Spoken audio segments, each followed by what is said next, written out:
Hello everyone, welcome to my channel DK smart biology class. तो चलिए, आज बहुत खुशी की बात है कि पुनः हम आपके लिए महत्वपूर्ण वीडियो लेकर के आ चुके हैं और हमें उम्मीद है कि आप भी बहुत खुश और संतुष्ट होंगे, क्योंकि आपको भी इस चैनल पर अच्छे अच्छे कंटेंट वाले वीडियो देखने को मिल रहा होगा। तो चलिए, बिना टाइम वेस्ट किए हम वीडियो को स्टार्ट करते हैं और शुरू हो जाते हैं। जैसे कि हम जानकारी के लिए आपको बता दें कि हम लोग पिछले काफ़ी लंबे समय से एक टॉपिक का अध्ययन करते आ रहे हैं, जिसका नाम क्या था? Female reproductive system. क्या नाम था बाबू? तो फीमेल रिप्रोडक्टिव सिस्टम यानी मादा जनन तंत्र। मादा जनन तंत्र के अंतर्गत हम लोग बहुत सारे ऑर्गेन्स को अध्ययन किए थे। जैसे कि यहाँ पर आप देख सकते हैं, क्या अध्ययन किए थे? यूटेरस अध्ययन किए थे। थोड़ा सा कलर को हम चेंज कर लेते हैं। जैसे देखिए यहाँ पर, इसको हम लोग क्या अध्ययन किए थे? तो यूटेरस अध्ययन किए थे, फैलोपियन ट्यूब अध्ययन किए थे, है ना, वेजाइना को अध्ययन किए थे, इसके बाद सर्विक्स को अध्ययन किए थे, उसके जो पार्ट्स थे पेरीमेट्रियम, मायोमेट्रियम, इंडोमेट्रियम, उसके जो ना देखिए लेयर्स हैं वो भी अध्ययन किए थे, इसके भाग अध्ययन किए थे। फंडस हो गया, बॉडी हो गई, सर्विक्स हो गई, या इससे जुड़ी हुई जितने भी तमाम चीज़ें थी। साइड में जो है ना ओवरी दिखाया गया था, फेम्ब्रियो था, यानी इससे जुड़ी हुई जितने भी टॉपिक थे आपको ऑलरेडी समझा दी गई थी और बता दी गई थी पिछले लेक्चर में। जो बच्चे पिछले लेक्चर नहीं देखे हैं वो पिछले लेक्चर को जो है ना देख लें और तब इसको देखें, तो और ज़्यादा कंफर्टेबल आपको जो है रहेगा और समझ में भी बेहतर आएगा, अच्छा आएगा। तो इस बात का ध्यान रखें। तो चलिए, हम लोग वेजाइना के बारे में ऑलरेडी पहले अध्ययन कर चुके हैं पिछले क्लास में कि ये होता क्या है, ठीक है ना। तो ज़रा आप ध्यान से देखिए, वेजाइना जो है एक प्रकार की क्या होती है, तो आप देख सकते हैं पेशी नली होती है, पेशीयुक्त नली होती है। जैसे कि यहाँ पर देखेंगे, ये जो आपको क्षेत्र दिख रहा है यहाँ से यहाँ तक, ये जो क्षेत्र यहाँ से आप यहाँ तक देख रहे हैं, एक प्रकार की पेशी नली युक्त संरचनाएँ होती है, जिसकी अगर हम क्या करें जो ना लंबाई की बात कर लेते हैं तो ये 7 से 10 सेंटीमीटर होता है बाबू। और ये घर्षण करने में जो है ना क्या करता है? मदद करता है, ठीक है। किसको घर्षण करने में मदद करता है? तो जो है सीसन को करता है बाबू। इससे क्या होती है कि पुरुषों में एक विशेष प्रकार की मोमेंट जनरेट होती है, जिससे पुरुषों में एक विशेष प्रकार की क्या होती है, तो एक्साइटमेंट उत्पन्न होता है। और उसके बाद फिर स्त्रियों को होती है, जिससे क्या होती है कि अगर हम मैथुन की बात करें तो दोनों को भरपूर फायदे इसके मिलते हैं। तो ये बात आपको ऑलरेडी जानकारियाँ भी दी गई थी और ऐसे तो नॉर्मली ये सब लोग जानता ही हैं, लेकिन चलिए अच्छी बात है कि आप और बेहतर सीख रहे हैं, लेकिन ज़्यादा खुश नहीं होना है, ध्यान रखेंगे। तो अब हम लोग यहाँ पढ़ते हैं, क्योंकि जो है ना अक्सर हम देखते हैं कि जब टॉपिक चलती है तो बच्चे जो है थोड़ा डिस्टर्ब होते हैं, और जो आपका उम्र है थोड़ा सा ध्यान रखेंगे और कायदे कानून के अंतर्गत रहें तो ज़्यादा आप तरक्की करेंगे, शायद हमें ऐसा लगता है। चलिए, तो इसके बाद तो आप खुद समझदार हैं, समझ रहे होंगे। थोड़ा आगे बढ़ते हैं, अपने ध्यान को इधर जो ना अट्रैक्ट करके रखेंगे और समझिए कि ये कहाँ होती है। तो जो ना मूत्राशय के सामने होती है और क्या होती है, तो मलाशय के पीछे स्थित होती है। यहाँ तक कोई दिक्कत है? अब बढ़ते हैं। तो और ज़रा ध्यान देने वाली बात है कि इसके बाहर जो होते हैं क्या होती हैं, एक छिद्र होती है, ठीक है। तो जानकारी आपको दी गई कि इसके जो है ना बाद एक क्या होती है, छिद्र होती है। पूरे क्षेत्र को हम लोग वल्वा के नाम से जानते हैं, जो आपको हम आगे जिक्र करेंगे और बताएंगे। बतौर ध्यान रखनी है कि इसके जस्ट ऊपरी क्षेत्रों पर एक पतली झिल्ली होती है। क्या होती है? एक पतली झिल्ली होती है बाबू। बात समझ आ रही है? उस पतली झिल्ली के अगर बारे में हम बात करें, ऐसे तो लाइट नहीं था, पहले हम भूत लग रहे होंगे, शायद आप कुछ ठीक लग रहे होंगे, अच्छी बात है। देखिए, तो हमें नहीं देखना है कि हम चमक रहे हैं कि नहीं चमक रहे हैं, कंटेंट और जो है ना टॉपिक चमकनी चाहिए, इस बात का ध्यान रखें और ध्यान से पढ़ते रहना है। अब कमेंट नहीं करना कि सर जी भूत लग रहा है, करिया लग रहा है, जो है ना, ये चीज़ें ध्यान रखनी है। तो अब आगे बढ़ते हैं। तो ये पूरी जानकारी आपको दे दी गई कि वल्वा क्या होती है ना, किसको बोलते हैं, और एक किससे जो है ना घिरा रहता है या ढका रहता है। तो बताया गया था कि एक पतली झिल्ली से ढकी रहती है बाबू, जिसे हम लोग हाइमन झिल्ली या हाइमन मेम्ब्रेन के नाम से जानते हैं।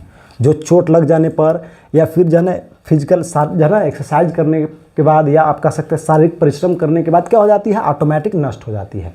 और वो नष्ट होने से कोई दिक्कत वाली बात नहीं होती है, थोड़ा ब्लडिंग होगा फिर उसके बाद ठीक हो जाती है। और अक्सर जो है इस जो भागदौड़ की ज़िंदगी है, इसमें इस समस्या सबके साथ रहती है और ये कोई बड़ी बात नहीं है। अगर ये जो है ना लेयर्स हैं तो भी ठीक है, नहीं है तो भी कोई दिक्कत नहीं है। और इसलिए ऐसा होता है क्योंकि फिजिकल एक्सरसाइज करने से आदमी जो है तनाव उत्पन्न होती है पैरों के बीच में, और तनाव उत्पन्न होने से थोड़ा सा ये मेम्ब्रेन जो होती है वो नष्ट हो जाती है। तो इस बात का ध्यान रखनी है। और इस प्रकार से अलग अलग जो है ना बहुत तरह के लोग इससे जो है ना खिस्से और कहानियाँ सुने रहते हैं, तो उससे आपको बचनी चाहिए और ध्यान रखनी चाहिए, समझदार बननी चाहिए और आपको अपने अकॉर्डिंग काम करनी चाहिए। तो अब आगे बढ़ते हैं। तो देखिए, ज़रा ध्यान से देखेंगे। अब हम नोट पॉइंट की बात कर लेते हैं। तो जानकारी आपको दी गई कि हाइमन के बाद जो होती है क्या होती है, एक छोटा सा स्थान होती है जिसको लोग वेस्टिबुल के नाम से जानते हैं। किस नाम से जानते हैं बाबू? वेस्टिबुल कहते हैं। और इसके जो है ना अगर देखा जाए तो इसके जो चारों तरफ लेयर्स होते हैं, परत होते हैं, ठीक है ना, उसे परत को क्या कहा जाता है? लेबिया मिनोरा कहते हैं, जो इसको चारों तरफ से घेरे रहता है। और एक बाल युक्त संरचनाएं होती है जिसके चारों ओर बाल देखने को मिलते हैं। अब इसके बारे में हम लोग एक एक करके अध्ययन करते हैं। बात समझ में आ रही है? अब जरा ध्यान से इसको देखिए, बात क्या आ जाती है। अब देखिए यहाँ पर हम लोग अध्ययन करेंगे टॉपिक भी आए बाबू। ये आपको बोर्ड में भी क्वेश्चन पूछा जाता है, इस चीज़ का आप ध्यान रखें।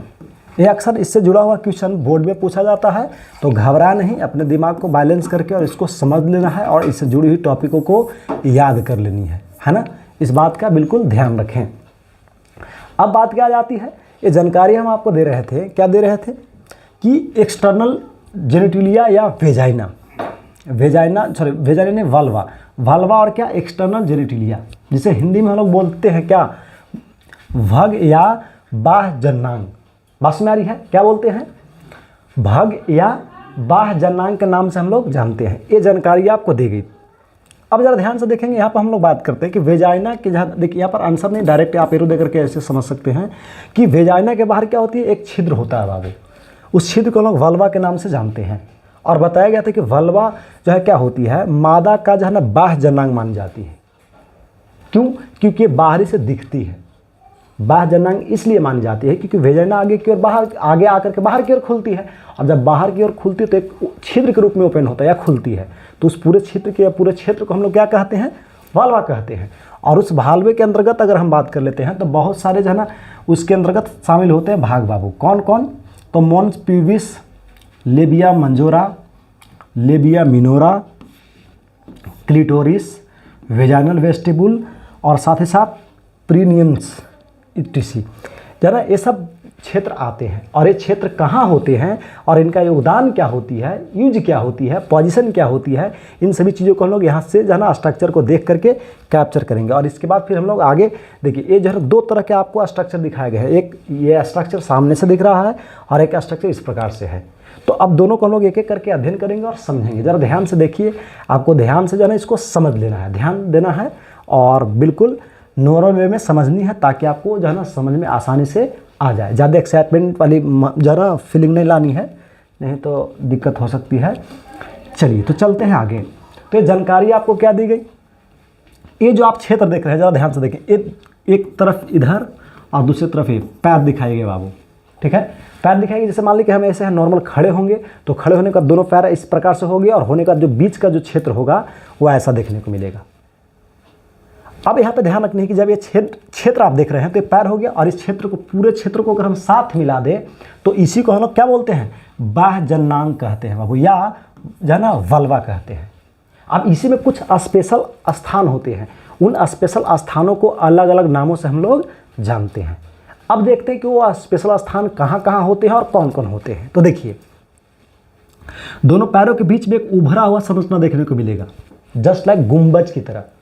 ये पुरुषों में भी पोजीशन सेम ही होती है, ठीक है। तो यहाँ पर हम स्त्री की बात कर रहे हैं, इसलिए हम यहाँ पर स्त्री की बात करेंगे। तो ये जानकारी आपको दी गई कि जो पैरों के बीच में ऊपर जहाँ उभरा हुआ संरचना रहेगा, जिसमें लोग मॉन्स प्यूबिस के नाम से जानेंगे।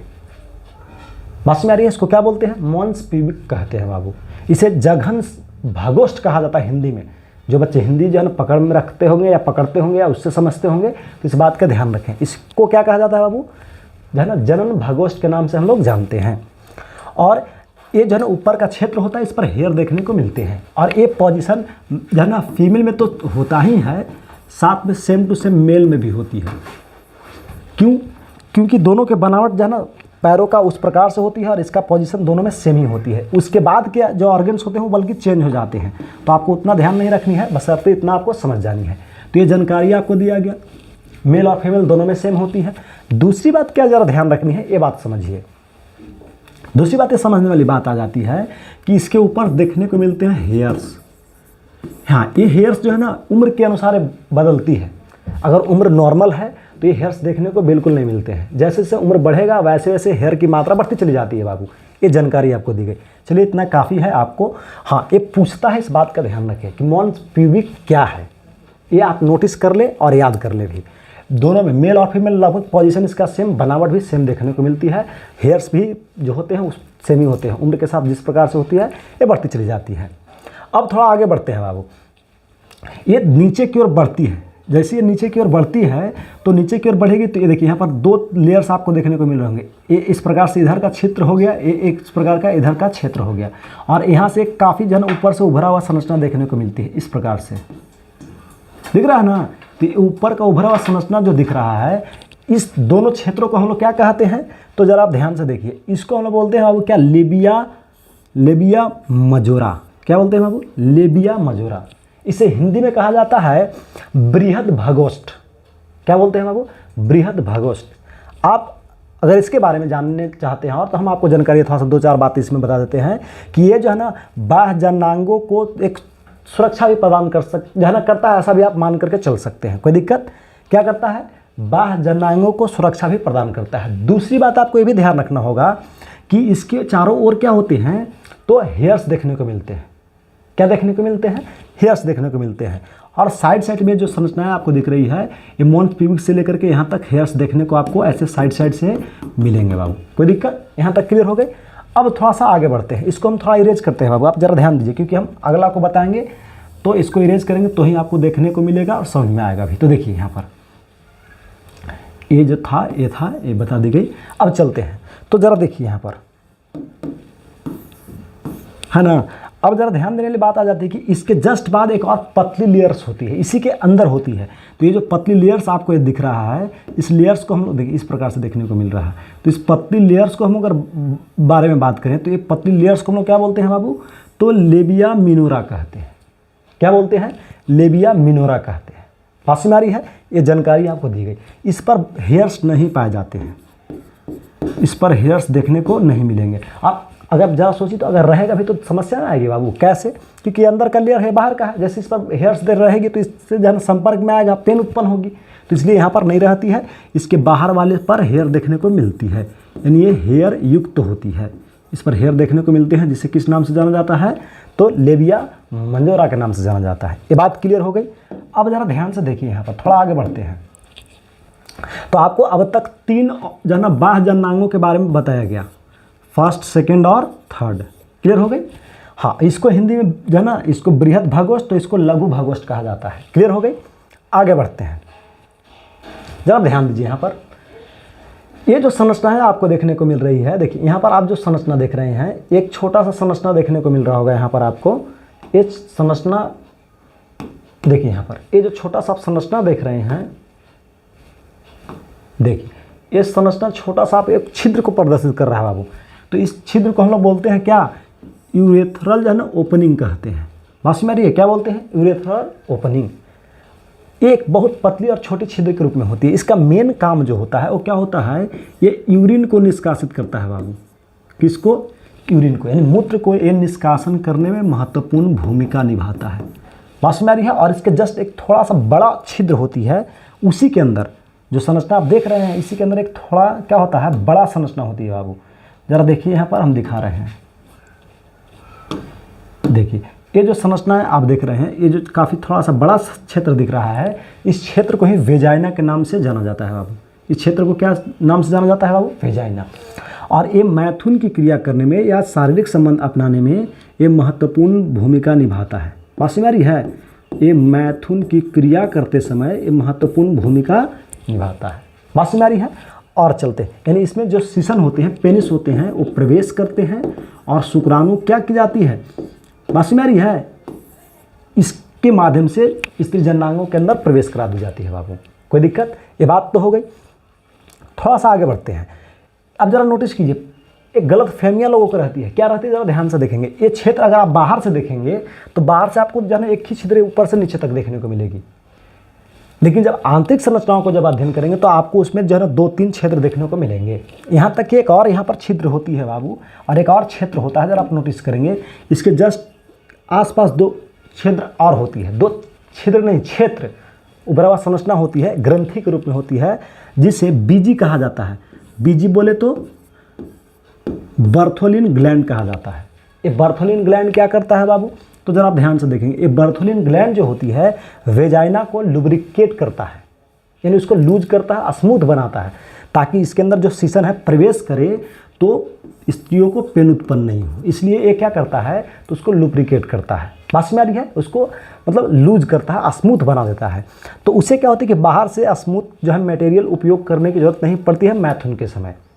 हाँ, ये चीज़ है। हाँ, और ये उस स्त्रियों में ज़्यादा देखने को मिलती है जो स्त्रियाँ हस्पुट और क्या है, तो अगर बात कह सकते हैं स्वस्थ हैं, उनमें ज़्यादातर ये प्रोसेस होती है।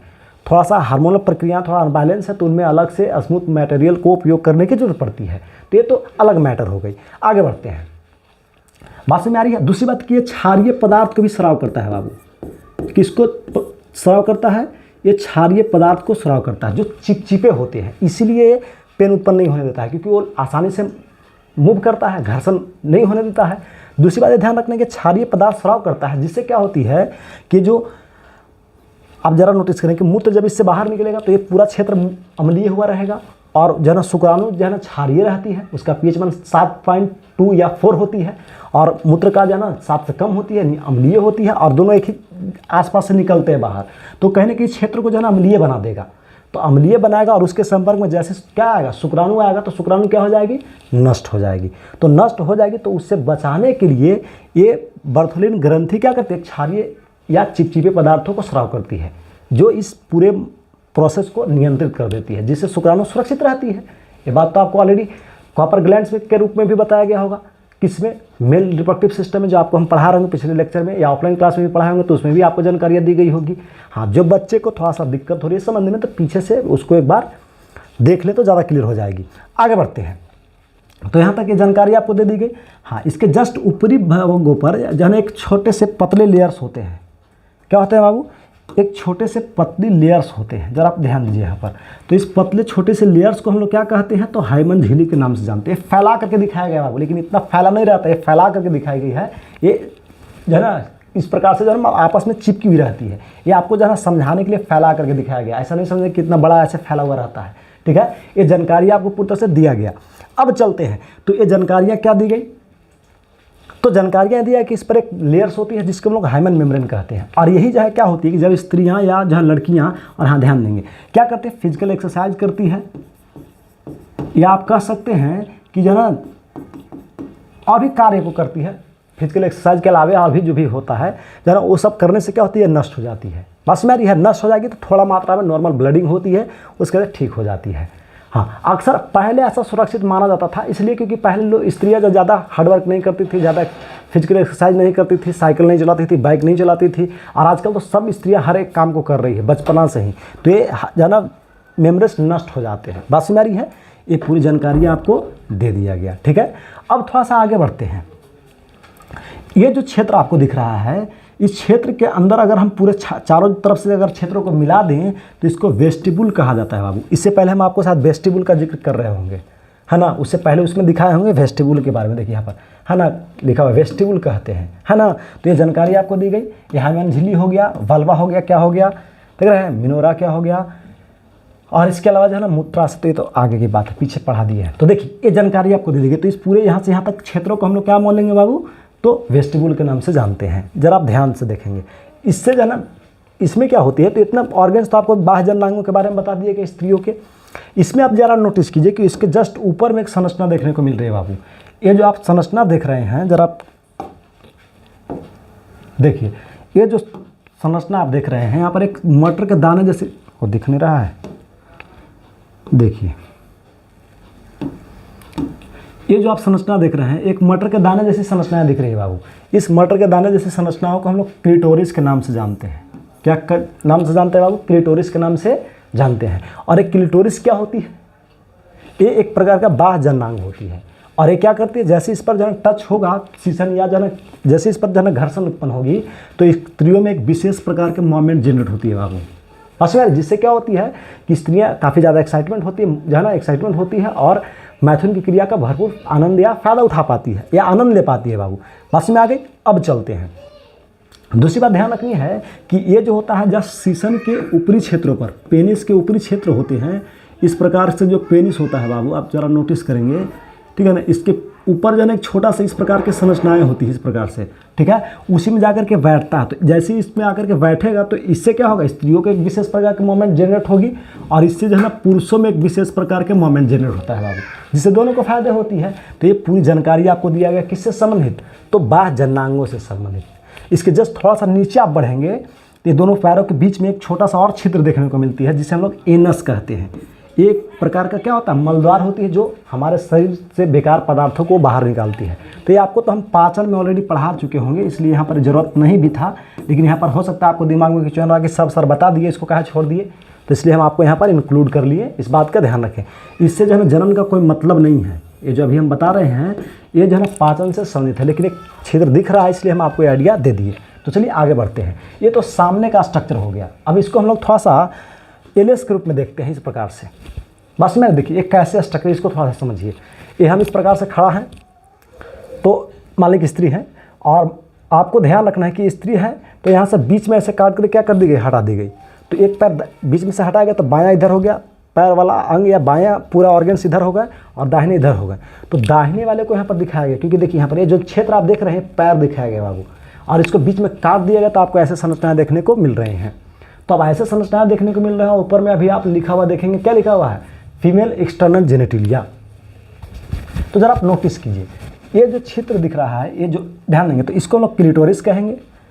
ये जो क्षेत्र दिख रहा है इसको हम लोग मॉन्स प्यूबिक बोलेंगे। ऊपर का जो है ना उभरा संरचना है जिस पर हेयर रहते थे या देखने को मिल रहे थे। और ये देखिए सबसे बाहर का क्षेत्र है तो ये क्या है, लेबिया मेजोरा, इसी पर हेयर देखने को मिलते हैं ऐसे ऐसे साइड से बाहर की ओर देखिए। और ये जो अंदर वाला इसके बाद वाला जो है इसको हम लोग लेबिया मिनोरा के नाम से जानते हैं। ये टोटल आपको बाह्य जननांगों से जुड़ा हुआ जानकारियाँ दी गई। और इधर देखिए ये क्या है, एनस है। जो भी आप देख रहे थे ना बाहर वाला भाग बीच में काटा गया, तो देखिए खोखला दिखाएगा ना बीच में कटा हुआ, तो ये एनस हो गया, कोई दिक्कत। अब चलिए ये देखिए एक वेजाइनल ओपनिंग है बाबू, ये क्या है, वेजाइनल ओपनिंग। और ये क्या है, वेजाइना।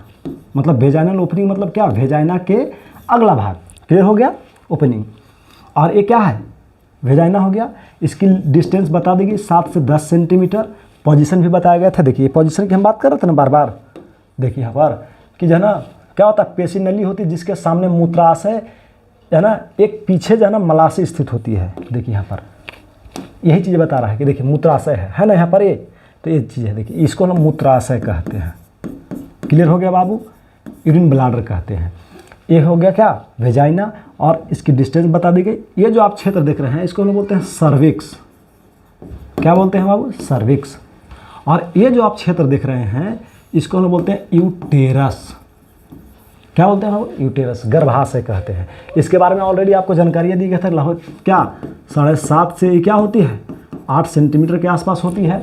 जब स्त्रियाँ गर्भवती हो जाती है तो उस कंडीशन में क्या होती है बाबू, इसका साइज थोड़ा बड़ा हो जाता है। और इसका साइज बड़ा होकर कितना हो जाता है, तो लगभग 17 से 18 सेंटीमीटर। फिर जैसे जो ना डिलीवरी समाप्त हो जाती है तो पुनः अपने छोटा अवस्था में हो जाता है, यानी लगभग 10 से 11 सेंटीमीटर की अवस्था में हो जाती है। यानी ये डिलीवरी के समय रहेगा। ज़रा ध्यान दीजिए, डिलीवरी के समय इतना हो जाएगा, डिलीवरी के बाद इतना हो जाएगा, और नॉर्मल वे में इतना होता है। और जब जो है ना प्रेगनेंसी अवस्था में रहेगा तो इतना होगा। समझ में आ रही है, ये तो नॉर्मल बातें थी, आपको ऑलरेडी पहले भी बता दिया गया है। थोड़ा आगे बढ़ते हैं। देखिए एक टॉपिक है मेमली ग्लैंड। क्या है बाबू, मेमली ग्लैंड, या आप कह सकते मेमरी या ग्लैंड, या आप कह सकते हैं स्तन ग्रंथि।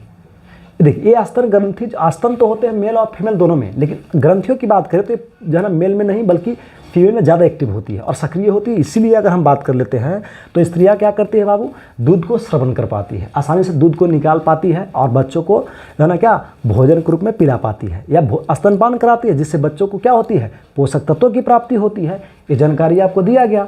अब इसके बारे में हम थोड़ा सा अध्ययन करते हैं और देखते हैं। जब आप इसको ध्यान से देखते जाइएगा तो देखिए यहाँ तक तो ये बातें हो गई। अब थोड़ा सा समझना है कि स्तन जो है, जरा इसको देखिए। तो मैमली ग्लैंड क्या होती है, स्तन ग्रंथियाँ क्या होती है, इसके बारे में थोड़ा सा हम लोग अध्ययन करते हैं। तो देखिए सिंपल वे में आपको समझनी है कि स्तन ग्रंथियाँ क्या होती है, स्त्रियों में देखने को मिलती है। ऐसे क्या होती है उसके बारे में बात करते हैं। तो स्त्रियों में क्या होती है, 2 स्तन ग्रंथियाँ पाई जाती है। अब कैसे होती है हम दिखाएंगे, या आप कह सकते हैं जो कहाँ होती है, वक्ष गुहा के बाहर। वक्ष गुहा के बाहर कहाँ बाबू, दाएं और बाएं एक एक स्थित होते हैं। जैसे देखिए यहाँ पर जो संरचना दिख रही है, देखिए यहाँ पर आप नोटिस करेंगे, हम आपको बताते हैं। ये जो दिख रहा है क्या है, इसके अंदर क्या होती है, तो लंग्स होती है। इसके अंदर क्या होती है, लंग्स, 2 लंग्स होते हैं। इसके बीच की अगर हम बात करें तो इसके बीच में जो है ना गैप होती है, एक कक्ष होता है, यानी एक चैम्बर होती है बाबू। तो उस चैम्बर को क्या कहा जाता है, वक्ष गुहा कहा जाता है, जिसमें हृदय पाई जाती है। आपको पता होगा बाएं ओर हल्का झुका रहता है, तो पहले की मैटर थी, 11th में आपको हम बताए होंगे। तो उसके जस्ट बाहर आपको बताएगा कि वक्ष गुहा के बाहर, तो वक्ष गुहा है इसके बाहर, तो ये जो क्षेत्र दिख रहा है, तो वही बताया कि यहाँ पर क्या होते हैं, 2 स्तन ग्रंथियाँ पाई जाती है। किस रूप में, तो एक लेफ्ट और एक राइट के रूप में। इससे जुड़ा हुआ भी क्वेश्चन पूछा जाता है आपको बोर्ड में, इस बात का ध्यान रखनी है। क्लियर हो गई। और कह रहा कि बना किससे होता है, बस तो ये तो पोजीशन तो बता दी गई, संख्या बता दी गई, ये बना किससे होता है, इसके बारे में बात करते हैं। तो देखिए ये बना होता है बाबू वसा और ग्रंथियल उत्तक से, बस मेरी है। और इसके अंदर छोटे छोटे क्या होते हैं, तो देखिए गैप्स होते हैं बाबू, देखिए दिख रहा है, छोटे छोटे जो है ना कोशिकाओं के समूह होते हैं। उस छोटे छोटे कोशिकाओं के समूह को कहा जाता है क्या, पालिया या लोबिल्स कहते हैं बाबू। पालिया या क्या कहते हैं, पालिया या क्या कहते हैं बाबू, तो लोब्स कहते हैं, पालिया कहते हैं बाबू। कोई दिक्कत, जिसकी संख्या लगभग कम से कम जाना कितनी होती है, तो 15 से 20 होती है। देखिए 15 से 20 होते हैं। यहाँ पर आप देखेंगे तो उसी को ऊपर से दिखाया गया, तो ऐसे आपको दिख रहा है, देखिए है ना, छोटा छोटा। तो ये जानकारी आपको दी गई। क्लियर हो गया। आगे बढ़ते हैं। बताया गया कि जो है ना यहाँ पर क्या बताया गया कि पालियों में बटी रहती है ना, अनेक पालियों में बटी रहती है, लगभग इतना होते हैं। और ये पालियों के अंदर जो है ना क्या होते हैं, बहुत सारे कोशिकाएं होती है। तो कोशिकाएं आपस में मिल करके ये क्या करती है, गुच्छ का निर्माण करती है। तो उस गुच्छा को हम लोग कुपिका कहते हैं। क्या बोलते हैं, तो गुच्छा बनाती है, उसको हम लोग कुपिका के नाम से जानेंगे। अब कह रहा है कि ये कुपिका ही क्या करती है, दूध स्रवण में मदद करती है। यही क्या करती है, दूध को स्रवण में मदद करती है, जिससे क्या होती है, दूध का आसानी से निष्कासन होती है। बात समझ आ रही है। अब देखते हैं यहाँ पर नोटिस करेंगे, ये जो आपको दिख रहा था पूरा जो है ना क्या क्षेत्र है, तो इस क्षेत्र में आपको दिखाई गई कि ये रिब्स है, हड्डी है, क्योंकि ये पसली होती है। ये रिब्स आपको दिखाया गया। और इसके जस्ट थोड़ा सा आप बाहर बढ़ेंगे तो आपको देखने को मिलेंगे क्या, मसल्स। ये छोटे छोटे क्षेत्र आपको जो दिख रहे हैं, ये मसल दिखाई गए। और इसके जस्ट ऊपर से क्या होते हैं, तो 2 तरह के ऊतक, कौन कौन, वसा ऊतक और साथ ही साथ जो है ना क्या, ग्रंथियल ऊतक, दोनों मिल करके एक निश्चित संरचना बनाते हैं बाबू। तो उसी को हम लोग क्या बोलते हैं, देखिए यहाँ पे दिखाया गया, फैटी टिश्यू। और ग्रंथियल ऊतक भी होती है, दोनों मिल करके एक जो है ना उभरा हुआ संरचना बनाते हैं, जिसे हम लोग क्या बोलते हैं, स्तन या मैमली ग्लैंड कहते हैं, स्तन ग्रंथियां भी कह सकते हैं। तो अब देखिए यहाँ पर ध्यान दीजिए, ये तो हो गया। अब इसके जस्ट ऊपर लोब दिखा दिए गए, इससे बहुत सारे जो है नलिका निकलती है। फिर इसके बाद एक जना आपस में जुड़ करके एम्पुला का निर्माण करेगा। और यहाँ पर देखिए लोबिल्स दिखाया गया है अलग अलग, है ना, लोबिल्स जो आपको यहाँ पर हम दिखा रहे थे, कहाँ था, देखिए दिखाया गया लोबिल्स, है ना। लगभग कितनी इसकी संख्या होती है, तो 10 से 20 के आसपास होती है। कोई दिक्कत। अब चलते हैं, ये आपस में जुड़ करके एम्पुला बना दिया। और एम्पुला क्या होगा, तो आगे की ओर एक नली के रूप में निकलेगी बाबू। कहाँ पर जो है ना जुड़ेगी आकर के, नेपल से, दिख रहा है यहाँ पर नेपल। क्लियर हो गई। अब इसको थोड़ा सा समझते हैं, ये नेपल से जुड़ती है। अब यहाँ पर देखने वाली बात क्या जाती है कि जो नेपल है इसमें छिद्र होते हैं बाबू, जो दिख रहा है ना, इस क्षेत्र को हम लोग नेपल कहते हैं। पास में आ रही है। ये आप जब छोटे छोटे बच्चों को जो है दूध पीने वाले चीज़ों में देखे होंगे, उसको भी नेपल ही कहा जाता है। जस्ट लाइक वही सेम टू सेम है, इसी का नाम रख दिया गया उसको, ताकि लोगों को समझने में सुविधा हो। पास में आ रही है। तो नेपल का भी बनावट सेम होती है, जन स्त्रियों के स्तन की तरह। पास में आ रही है। अब ध्यान रखने वाली बात आ जाती है कि इस नेपल के बारे में अगर बात करें तो इसके अंदर छिद्र होते हैं बाबू। क्या होते हैं, छिद्र, जिसके अगर हम साइज की बात करें तो 0.5 mm होती है। बहुत बहुत पतली छिद्र होती है। पास में आ रही है। और ये दूध को स्रवण करने में मदद करती है। अब इसको आप कब जो है नोटिस करेंगे, जरा ध्यान से देखिए। चलिए आपसे एक क्वेश्चन पूछते हैं, बताइए आप जरा नोटिस, अगर आपको पता होगा तो आप हमें कमेंट बॉक्स में लिख करके बताइए, फिर आपको आंसर देंगे। आप बताइए कि स्त्रियों और पुरुषों के शरीर के वह कौन सा भाग है जो सबसे काला यानी ब्लैक भाग होती है या डार्क भाग होती है, आपको बतानी है। और जल्दी कमेंट में लिख करके बताइए कि स्त्रियों के या पुरुषों के शरीर के, मान के चलिए स्त्रियों ही, ज़्यादातर स्त्री ही समझेंगे, तो स्त्रियों के शरीर का कौन सा वह भाग है जो सबसे ब्लैक होती है, जल्दी जल्दी बताइए फटाफट। हम वेट कर रहे हैं कमेंट बॉक्स में आपका जो है ना आंसर का। तो जल्दी जल्दी आप बताइए और हम आपको फिर बताएंगे, कमेंट का ही रिप्लाई देंगे जिसका सही होगा। और उसके बाद तो हम फिर बता ही देंगे, लेकिन आप पहले ही ईमानदारी पूर्वक दे देंगे। आगे बढ़ते हैं। तो ये जानकारी आपको दी गई। तो ये नेपल होते हैं और इसके चारों ओर एक जो है ना क्षेत्र होती है बाबू, क्या होती है, इसके चारों ओर एक क्षेत्र होती है। जरा आप नोटिस करेंगे यहाँ पर ये दिख रहा है ना, चारों तरफ इसके क्षेत्र होते हैं, ऐसे चौड़ी क्षेत्र होती है। तो इस क्षेत्र को हम लोग क्या बोलते हैं बाबू, एरियोला के नाम से जानते हैं। क्या कहते हैं, एरियोला। और ये एरियोला जो होती है ये स्त्रियों के शरीर का सबसे ब्लैक भाग होता है बाबू। ये स्त्रियों का जो है ना शरीर का सबसे क्या होती है बाबू, डार्क भाग होता है, या आप कह सकते हैं कि ब्लैक या काला भाग होती है। बात समझ आ रही है, कोई दिक्कत। और ये पुरुषों में भी होती है, और उसके कलर को देखेंगे और इसके बनावट को देखेंगे तो आपको देखने को मिल जाएगा, आपको क्लियर पता चलेगा। ऐसे पुरुषों में भी होती है लेकिन ज़्यादा विकसित नहीं होती है, और पुरुषों में भी एक काला ही देखने को मिलेंगे। और जितने भी ऑर्गन से सबसे काला यही होता है।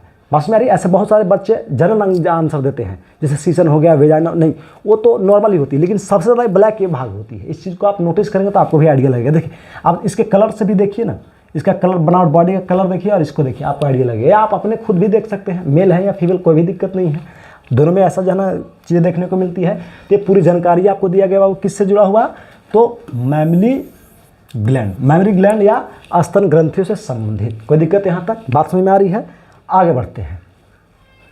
तो यहाँ पर देखिए, यहाँ पर लिखाया गया, देखिए यहाँ पर लिखा हुआ है क्या है, जरा वही चीज़ें जो बता दी हम आपको ऑलरेडी। देखिए साइज कितना है, एम्पुला किसको बोलते हैं, नेपल क्या है, उसको जो है क्षेत्र को क्या कहते हैं, सबसे गहरा जा या काला कौन भाग होता है, यही चीज़ लैंग्वेज में दी हुई है, फिगर सेम है। कोई दिक्कत। हाँ, अब ज़रा थोड़ा सा जल्दी हम मैनेज कर लेते हैं, ज़रा ध्यान से देखिए। तो अगर हम बात कर लेते हैं फेज को लेकर के, क्या लिखा हुआ है यहाँ पर आप नोटिस कीजिए, लिखा हुआ है जो ना फीमेल रिप्रोडक्टिव सिस्टम। ये तो टॉपिक चल रहा था उसमें है, उसी में एक टॉपिक हम लोग अध्ययन कर रहे हैं जिसका नाम फेज ऑफ द लाइफ। जीवन की अगर हम बात कर लेते हैं किसके, तो जीवन की अगर हम बात करें तो लाइफ की बात करते हैं, तो जीवन में मुख्य रूप से 3 तरह के लाइफ देखने को मिलते हैं। मैंने जीवन की अवस्था, लाइफ नहीं, जीवन की अवस्थाएं मुख्य रूप से 3 तरह की होती है। पहला क्या होता है, जुवेनाइल फेज। जरा ध्यान देंगे, पहला क्या होता है जुवेनाइल फेज, दूसरा क्या होती है बाबू रिप्रोडक्टिव फेज, और तीसरा क्या होती है सेंसिंग फेज। इसको लोग अलग अलग नाम से जानते हैं। बाल अवस्था, जरा शिशु बाल अवस्था कह सकते हैं, जनन अवस्था कह सकते हैं, और वृद्धावस्था कहते हैं। आप देखिए बॉडी के बनावट से भी आप देख रहे होंगे कि ये क्या है, बच्चा है, ये थोड़ा जवान है, और ये क्या है, बुढ़ा है, बुढ़ी है ना। तो ये भी आपको ध्यान रखनी है। और इस अवस्था में कुछ न कुछ बदलाव और परिवर्तन देखने को मिलते हैं। इस अवस्था में शारीरिक विकास होती है बाबू। इस अवस्था में अगर हम बात कर लेते हैं तो इस अवस्था में ज़्यादातर शारीरिक विकास होती है। शरीर के जितने भी अंग होते हैं वो ज़्यादातर बढ़ते हैं, विकास करते हैं। कोई दिक्कत किस अवस्था में, तो जानकारी आपको दिया गया बाल अवस्था में। कोई दिक्कत यहाँ तक क्लियर है। अब थोड़ा सा आगे बढ़ते हैं। रिप्रोडक्टिव फेज में क्या होती है कि जन्म करने की क्षमता विकसित कर जाती है बाबू। क्या होती है इसमें, जनन करने की क्षमता आ जाती है। क्या करने की क्षमता आ जाती है बाबू, जनन करने की क्षमता आ जाती है। और इनमें मानसिक विकास भी होता है, हार्मोनल के साथ साथ मानसिक विकास होती है। इस उम्र में सोचने समझने की भरपूर आइडिया आ जाती है। जैसे आज इसी के बच्चों को देख लिए, बस काफ़ी है, मतलब झूठो इतना परफेक्ट बोलेगा ना कि कहना ही नहीं है। तो इसलिए ये चीज़ें जो है ना देखने को मिलती है इस उम्र में। कोई भी काम करेगा ना इस उम्र के बच्चे तो बड़ा एक्टिव रहता है जो है, क्योंकि इस उम्र का ही काफ़ी उसको फ़ायदा मिलता है। क्यों, क्योंकि जन इसमें मानसिक विकास ज़्यादा होती है और हर एक प्रकार से परिपक्व होता है। नया नया उम्र होती है, मतलब गर्दा मचा सकता है, लेकिन गर्दा आपको नहीं मचानी है, पढ़ने पर ध्यान देनी है, इस बात का ध्यान रखनी है। कोई दिक्कत यहाँ तक, आगे बढ़ते हैं। तो हम जानकारियाँ दे दिए क्या, ये कौन सी अवस्था है और इसमें क्या होती है, और इसके अलग अलग जो ना यूज है हम बताएंगे।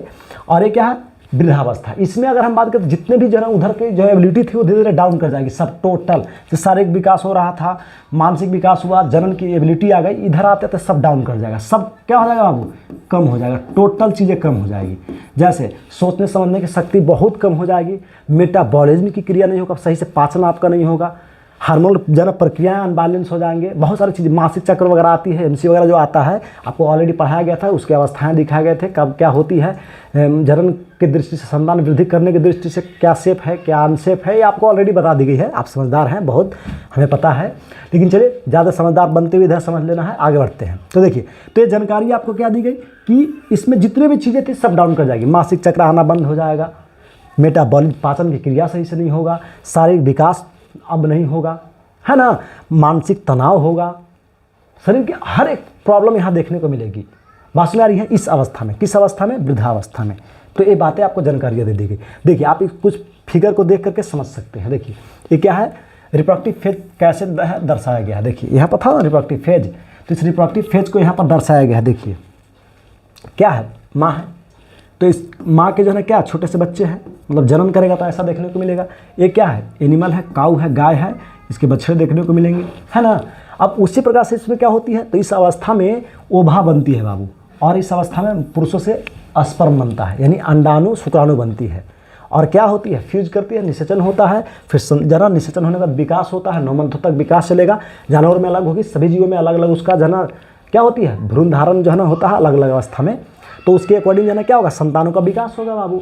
और इन दोनों बनने की क्रिया, मतलब ओभा बनने की क्रिया और क्या स्पर्म बनने की क्रिया, दोनों क्रिया को अगर हम मिला दें तो उसको कहा जाता है क्या, गैमेटोजेनेसिस या युग्मक जनन। इसकी अलग अलग उम्र होती है, आगे भी हम बताएंगे कि हाँ ध्यान देंगे। ये तो दोनों हो गई क्या, युग्मक जनन। और अगर केवल स्पेशल बने क्या ओभा, तो इसको बोलते हैं ओजेनेसिस, यानी अंडाणु जनन। क्या बोलते हैं बाबू, अंडाणु जनन कहते हैं। ये स्त्रियों में कितने उम्र में, तो 9 से 11 वर्ष की आयु में शुरू होती है और लगभग 40 से 45 वर्षों तक बाबू ये चलती है। बात में आ रही है, कौन सी क्रिया, अंडाणु जनन की क्रिया। क्लियर हो गई। अब देखते हैं पुरुषों को, थोड़ा सा देख लेते हैं। पुरुषों में क्या बनते हैं, शुक्राणु, तो इसको बोलते हैं बाबू क्या, स्पर्मेटोजेनेसिस। और ये जो है ना शुरू कब होती है, तो 11 से 13 वर्ष की आयु में शुरू होती है और लगभग 40 से 45 वर्षों तक चलती है बाबू। क्लियर हो गई, कोई दिक्कत यहाँ तक। अब चलते हैं, इन दोनों को साथ अगर हम मिला दें, क्या जनन को, अंडाणु जनन और शुक्राणु जनन को, दोनों को मिला दे तो इसको बोलते हैं क्या, गैमेटोजेनेसिस, यानी क्या, युग्मक जनन बाबू। क्या कहते हैं, युग्मक जनन। क्लियर हो गई। इसके उपरांत तो अंडाणु शुक्राणु का विकास होती है। ये बात क्लियर हो गई। अब जरा ध्यान देंगे, तो जरा समझिए, ये तो बातें हो गई। अब इसीलिए क्या देखिए, आप नोटिस करेंगे कि जो है स्त्रियों में क्या हो रही है, पहले जन्म करने की एबिलिटी आ रही है, पुरुषों में थोड़ा बाद में आ रही है। तो इसी को ध्यान में रखते हुए क्या कर दी गई है, तो सरकार द्वारा, नहीं बिहार सरकार या भारत सरकार आप कह सकते हैं कि सरकार के माध्यम से क्या कर दी गई है, तो बाल विवाह को रोकने के लिए बाबू, किसको, बाह लिख रहे हैं, बाल समझिए, बाल विवाह को रोकने के लिए बाबू क्या किया गया है, तो एक लिमिट एज निर्धारित कर दी गई है। क्या, बाल विवाह को रोकने के लिए ये क्या कर दी गई बाबू, एक एज जो है ना लिमिट कर दी गई है। क्यों, क्या कर दी गई है, तो और कितना कर दी गई है, तो लड़कियों को 18 साल और लड़कों को कितना साल, 21 वर्ष बाबू। अरे सुनने को मिल रहा है कि ये काफ़ी इंक्रीज करने की संभावना है, ठीक है ना, यानी ये स्त्रियों को 21 और अब 23 हो सकता है। अब होगा तो देखा जाएगा, लेकिन इतना आप मान के चलिए। क्यों, देखिए स्त्रियों में थोड़ा 18 क्यों है और पुरुषों को 21 क्यों है भाई, तो इसलिए यहाँ पर जो है ना बताया गया। देखिए लड़कियों में एबिलिटी पहले आ जाती है तो उनका उम्र पुरुषों की अपेक्षा थोड़ा कम होती है, पुरुषों में थोड़ा बाद में आती है, तो इसलिए दोनों को मिलाया जाए तब ना कंफर्टेबल होगा, तो इसलिए ऐसा होती है। और ऐसे बहुत सारे रीज़न हो सकते हैं, बहुत सारे रीज़न होती है, आप खुद समझदार हैं, समझ जाइएगा। आगे बढ़ते हैं, चलिए यहाँ तक तो हो गया गैमेटोजेनेसिस, ओजेनेसिस। चलिए तो आज की क्लास में इतना ही, हम लोग फिर मिलते हैं और बातें करेंगे आगे। तो ये जानकारी आपको दे दिया गया। क्या, गैमेटोजेनेसिस क्या है, ये आपको ऑलरेडी बताया गया था। गैमेटोजेनेसिस मुख्य रूप से 2 प्रकार के होते हैं, अंडाणु जनन, शुक्राणु जनन। कितना कितना उम्र में जो है चलती है ना, और कौन कौन हार्मोन बनते हैं, GnRH ऐसे पिट्यूटरी ग्रंथि से होती है, अगर पिंडक से, और रिलीज करता है FSH और LH। ये सभी टॉपिकों के इस सभी टॉपिकों को हम अगले क्लास में अध्ययन करेंगे। जैसे क्या हो गया, LH हो गया, FSH हो गया, और किस प्रकार से लैडिंग सेल पर, अस्टोली कोशिका पर अपना योगदान दे रहा होता है या अपना प्रभाव जमाता है, जिससे हमारे शरीर के अंदर शुक्राणु जनन और अंडाणु जनन की नियंत्रण होती है या क्रियाएं होती है। इन सभी टॉपिकों पर हम एक एक करके और आगे अध्ययन करेंगे बाबू। अब चलते हैं, फिर उसके बाद एक टॉपिक आपको हाल ही में चल रहा था, क्या है ना, क्या चल रहा था बाबू, है ना, स्ट्रक्चर ऑफ स्पर्म। जल्दी ये टॉपिक खत्म हुआ, ऑफलाइन में आपको संडे को पढ़ाया गया था, आज तो टेस्ट ही ले ली गई। हाँ, टेस्ट को ध्यान रखेंगे जरा। अब हाँ, टेस्ट से एक बात याद आया कि उसका जो है ना जल्दी क्वेश्चन वगैरह मिल जाएगा, और टेलीग्राम में भी कुछ को हम आंसर देने के प्रयास करेंगे, लेकिन ऑफलाइन में आपको मिल जाएगी। दूसरी बात कि कल से बैच भी स्टार्ट हो रही है बाबू, ध्यान देंगे, कल से बैच स्टार्ट हो रही है, ध्यान देंगे। कल से मतलब वीडियो तो कल ही आएगी, मंगलवार को वीडियो शाम में आएगी। तो आपको ध्यान रखना है कि जो ना डायरेक्ट हम आज कल ना बोल करके डायरेक्ट बोल देते हैं कि 4 तारीख से बैच स्टार्ट हो रही है बाबू। बस में आ रही है 4 से 23। और दूसरा बैच जो स्टार्ट होगा बाबू, जरा ध्यान से देखिए, दूसरा बैच जो स्टार्ट होगा वो स्टार्ट होगा 14 नहीं 11 से, यानी ये इस अगला मंगल को, यानी कल ये, और फिर एक नेक्स्ट वीक में जो है ना अगले मंगल को स्टार्ट होगा। इस बात का ध्यान रखेंगे। 23 टाइमिंग रहेगी। अगर हम बात कर लेते हैं नागा बिघा बाबू, पहले सिन्हा कॉलेज की बात करते हैं, सिन्हा कॉलेज मोड़ की बात करते हैं, सच्चिदानंद सिन्हा कॉलेज मोड़, कहाँ, विजन क्लासेस। यहाँ टाइमिंग 2 रहेगा बाबू, 12 से 1 PM, और दूसरा टाइमिंग जो रहेगा बाबू वो क्या रहेगा, 1 से 2 PM। बात समझ आ रही है, ये हो गया यहाँ तक। और दूसरी जरा ध्यान दीजिए कि नागा बिघा जो टाइमिंग चलेगा बाबू, कहाँ बाबू, नागा बिघा जो टाइम रहेगा आपको यहाँ रहेगा सुबह। पहला बैच जो रहेगा बाबू क्या, 7 से 8 रहेगा AM, और दूसरा बैच जो रहेगा वो 8 से 9 रहेगा AM। इसके बाद यहाँ पर 12th का चलता है, ध्यान देंगे यहाँ। इसके बाद नागा बिघा में 9 से 10 12th का बैच चलती है, इस बात का ध्यान रखेंगे, 12th का हो जाता है। और यहाँ पर जो है कहाँ, कॉलेज मोड़ जो है, देखिए यहाँ पर जो है ना चलती है कॉलेज मोड पर जो 12th का क्लास चलता है। थोड़ा सा इसको भी हम आइडिया देते हैं, जो बच्चे जो है नए हैं यहाँ पर पढ़ते हैं और ऑनलाइन पढ़ते हैं और उनको कंटेंट अच्छा लगता है और आप चाहते हैं कि हम ऑफलाइन क्लास में जुड़े और आप औरंगाबाद से है, तो आपके लिए एक बहुत बढ़िया अपॉर्चुनिटी है बाबू, इस बात का ध्यान रखें। तो 12th का नागा बिघा क्लास जो चलता है, सॉरी सिन्हा कॉलेज जो मोड चलता है वो एक 6 से 7 मॉर्निंग में चलता है, और दूसरा जो है लगभग 11:15 से 12 बजे तक ये दोपहर में चलता है। क्लियर हो गई यहाँ तक, कोई दिक्कत। और इसके बाद हम लोग अध्ययन करेंगे शुक्राणु के भागों के बारे में अगले क्लास में, क्योंकि अब अगला क्लास जो है ना सर को लेना है। तो चलिए फिर हम लोग नेक्स्ट डे भी लेंगे और बातें करेंगे। ये सभी भागों के बारे में आपको ऑलरेडी बताया गया था, क्या होती है नहीं होती है। इससे जुड़ा हुआ आगे एक करके टॉपिकों को मासिक चक्र जब भी चल रहा था, संडे को पढ़ा दी गई है, कितनी अवस्थाएँ होती है, कौन कौन सी अवस्थाएँ होती है, इसमें क्या क्या प्रोसेस होती है। देखिए यहाँ पर दिखाया गया था, यही अवस्था आपको समझाया गया था, है ना।